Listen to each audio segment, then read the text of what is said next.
The antique music box sat on a dusty mantel, its mahogany finish scarred and faded. It had belonged to my grandmother, then my mother, and now to me. I'd inherited it after my mother's passing last month.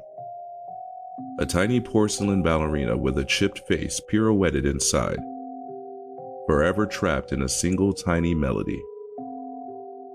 I'd never liked the music box. The tune was hollow and a little off-key. A discordant lullaby that always made the hairs on my arms stand up. Tonight, a storm raged outside, mirroring the one inside me.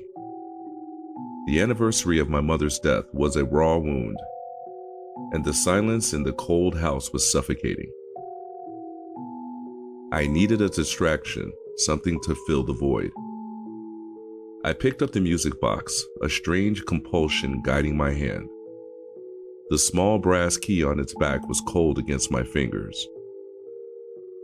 I wound it, the gears groaning in protest. The familiar, dreadful melody began. I closed my eyes, trying to focus on the memory of my mother. But the music was all I could hear. It seemed louder tonight, more insistent. I opened my eyes. The ballerina was spinning faster than usual. A blur of white lace and porcelain. I watched, mesmerized, as the music grew faster, more frantic. A terrible, joyful waltz. Suddenly, the music stopped. The ballerina froze mid-pirouette. The silence that followed was absolute, deeper and more profound than before. I felt a chill that had nothing to do with the storm. My reflection in the dark window behind the music box was unnervingly still. A beat passed, then another. A faint tink came from inside the box, then another and another. But it wasn't the same tune. It was a new melody, slow and simple, like a child picking out notes on a piano for the first time. The sound was coming from inside the box, but the ballerina wasn't moving.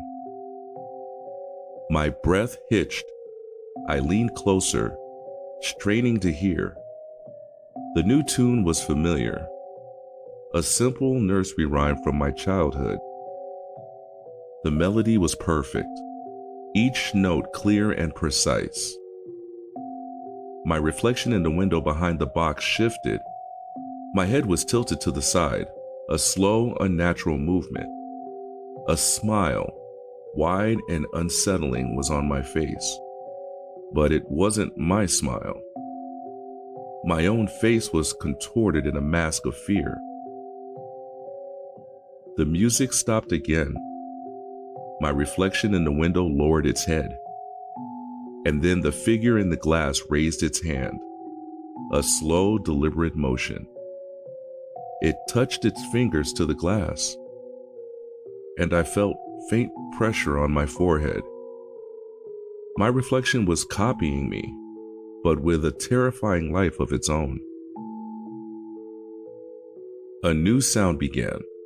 It was the sound of my mother's voice, singing the nursery rhyme. It was faint and far away, but unmistakably hers. I backed away from the mantel, my heart pounding against my ribs. The music box sat there, silent, but a song continued. My mother's voice singing to me from some place I didn't want to go. My reflection in the window smiled again, its eyes fixed on me. Its lips were moving, forming the words of the song, but no sound was coming from them. The song was in my head. I snatched up the music box, intending to throw it, but my hands wouldn't let go. They gripped it like a lifeline. A strange warmth spread from the box into my fingers, and then up my arms. My reflection was singing louder now, its mouth wide in a silent scream. I felt a second set of hands on mine, small and cold. Turning the brass key on the box, the awful off-key melody began again, but this time it was harmonizing with my mother's song. The porcelain ballerina started to spin faster and faster, a whirlwind of white.